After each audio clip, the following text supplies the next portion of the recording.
Captain, before I go introducing you to Siryi, I should, mention something.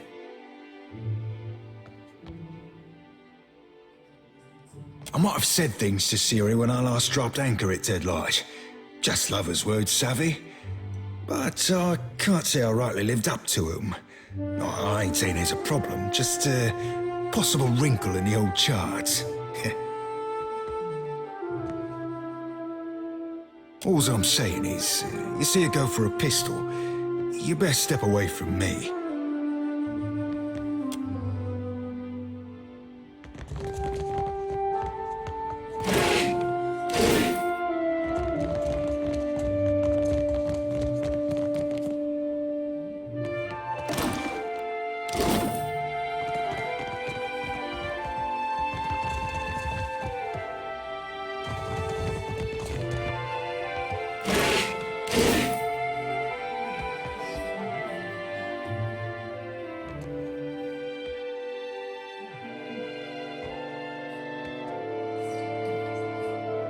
Look who finally washed back up ashore.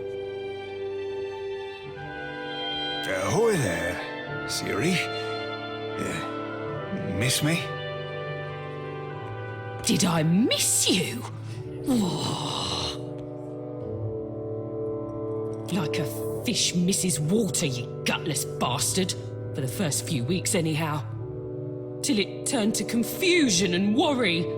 Ye said ye'd write every night, didn't ye? Then where were the birds or the boats with your poems and pages? Siryi, sweet honey heart. I scribbled you missives day and night. Declarations of passion, sonnets in songs. But on account of me being at sea, I never had the opportunity to post them. Oh, I'm certain I should believe every word of that blarney. About as certain as I am that you're a snake-tongued philanderer worth little more than a tug in the rug. I plundered you up a pair of fine, very fine, snakeskin boots, with that tooling you like round the cuffs and all. But the gentleman sprung a leak, and they ended up thoroughly sodden. Tell her, Cap.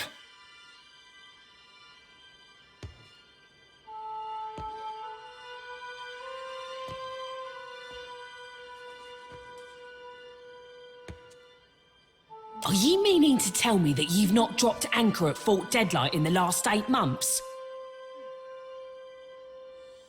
Well, come to have a look at you. Can't say I've ever seen you before. This your captain then now? What happened to Ferrante?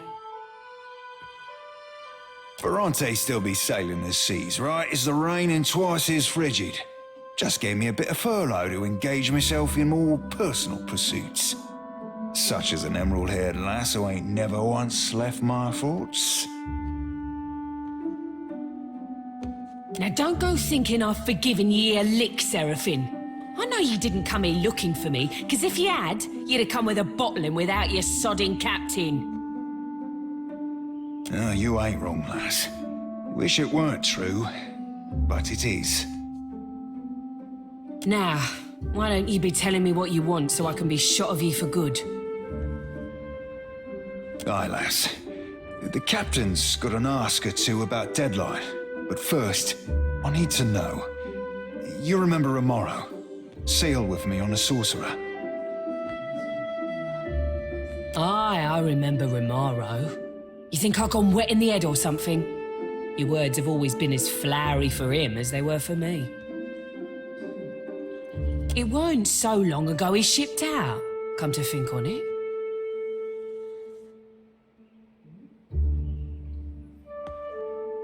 Can't rightly say. Left in a hurry, I think.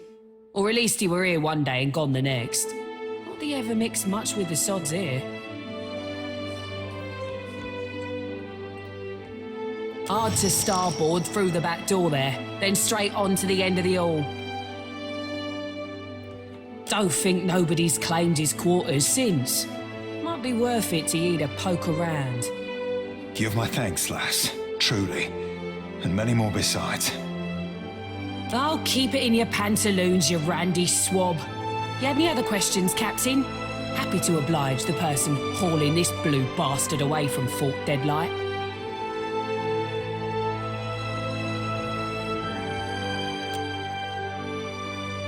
You don't know? That's so. I'm thinking it's not my place to tell you.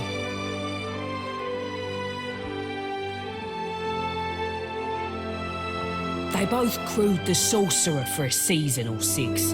Rimaro were like a father to Serafen, or so he's told me. Taught him the mariner's trade. More than that, you'd have to ask him yourself. Were there something else you wanted?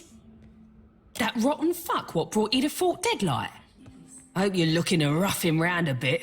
Maybe dangle him over the bulwarks. Bastard were playing the keys not 5 nights ago. I joined in, and me not even setting out a pail for coin, neither. He stops and tells the whole room that me voice were more harpy than siren. Course that sets everyone to laughing.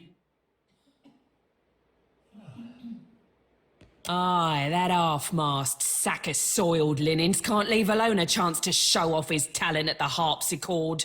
He's got chops, I can't fault him that, but no manners to speak of. You think this be some big city cabaret type establishment? There's no schedule, mate.